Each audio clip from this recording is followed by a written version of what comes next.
রাসূলুল্লাহ, আর যদি আপনি থাকতেন।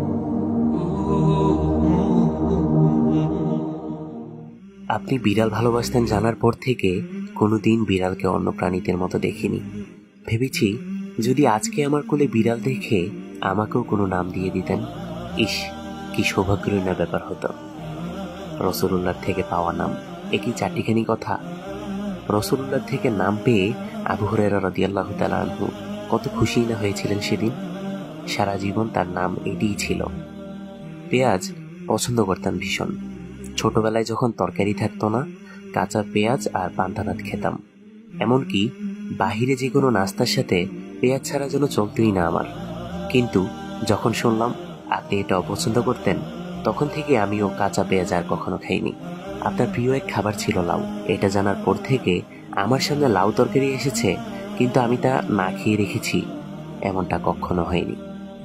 আপনি সুগন্ধি পছন্দ করতেন জেনে সংগ্রহ করেছি অনেকগুলো আতর। সেই ঘ্রাণে আমার আপনাকে মনে পড়ে। সাহাবীরা যেভাবে আপনার ঘাম মোবারক সংগ্রহ করে আতর হিসাবে ব্যবহার করত, আমার সেরা আতরগুলোতে মাঝে মাঝে আমি আপনার সেই ঘামের সুগন্ধ আবিষ্কার করি। মনে হয় হারিয়ে যাচ্ছি সাহাবীদের সোনালী অতীতে।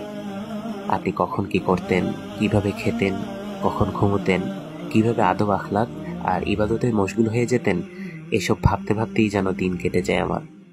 প্রতিটা কাজে আপনার সুন্নতের অনুসরণ করি, যদিও সবটা পারা হয়ে ওঠে না।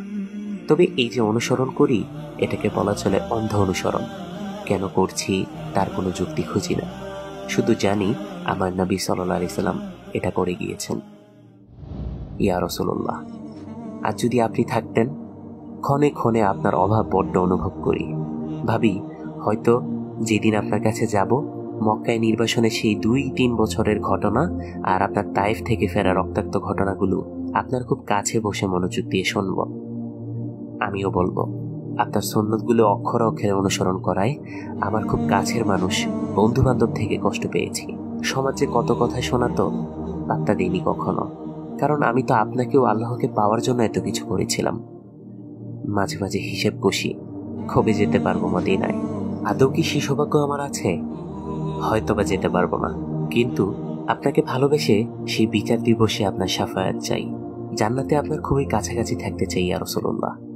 যেখানে থাকবে ওমর রাদিয়াল্লাহু তাআলা আনহু, যেখানে থাকবে আবু বকর রাদিয়াল্লাহু তাআলা আনহু, যেখানে থাকবে আলী রাদিয়াল্লাহু তাআলা আনহু, যেখানে থাকবে ওসমান রাদিয়াল্লাহু তাআলা আনহু।